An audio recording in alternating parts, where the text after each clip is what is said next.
Hey guys, I'm Maddie and welcome to part 2 of our candle video.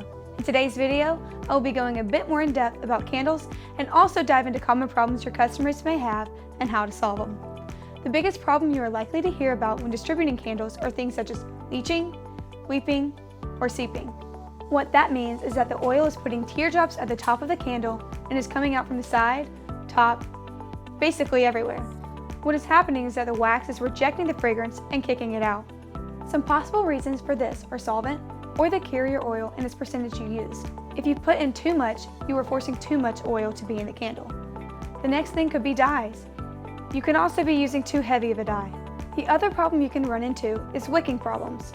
One such problem is your flame burning itself out. This could be a fragrance problem where the wax and the fragrance are pulled up the wick and your flame runs out of wick. A more common problem is that your candle and wick is too low in the container and the oxygen above it gets used up. You could also be using the completely wrong wick altogether. Another issue that your customers could run into is using the wrong amount of wicks for the container size. If you are using one wick for a larger candle, the candle will not burn evenly, it will only burn in the middle. An additional 1 to 2 wicks will allow the entire candle to burn. Now let's go over what cold and hot throws are. The way you sell a candle is people smelling the cold throw, or the candle not being burned. Due to this, many companies use a high percentage of the fragrance at the top of the candle or in their second pour.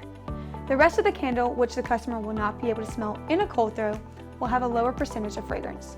So, if you ever wonder why a candle at home does not smell as strongly when burning, or as we call it, hot throw, it's because the candles are top loaded with fragrance for the cold throw.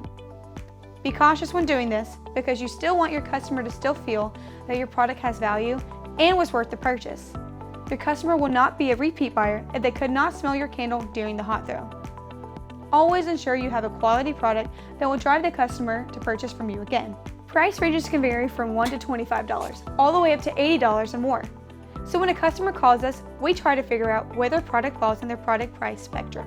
Cost is always a factor with candle customers as well. Some of our candle customers take on a huge project sometimes and they want a little cheaper fragrance. We can make a cheaper version of the fragrance they like, but it is a little bit of a slippery slope sometimes.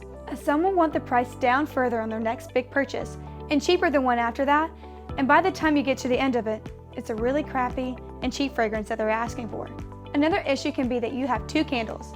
One has an $8 pound fragrance while the other has a $20 pound fragrance, but you can sell both of those for $9. This is possible because you can put less percentage of the stronger, more expensive fragrance in a candle compared to the cheaper fragrance where you would need to use more. Candles are still a relatively easy product to get into, but be proactive and anticipate these issues we have mentioned. If you are unsure about the problems you are running into, contact our customer service and they will be happy to help you reach a solution for you and your customer. That's all I have for you guys today. Thanks for visiting AFI for another business tip video. If you enjoyed this video, make sure to check out our channel for more helpful business tips. Bye!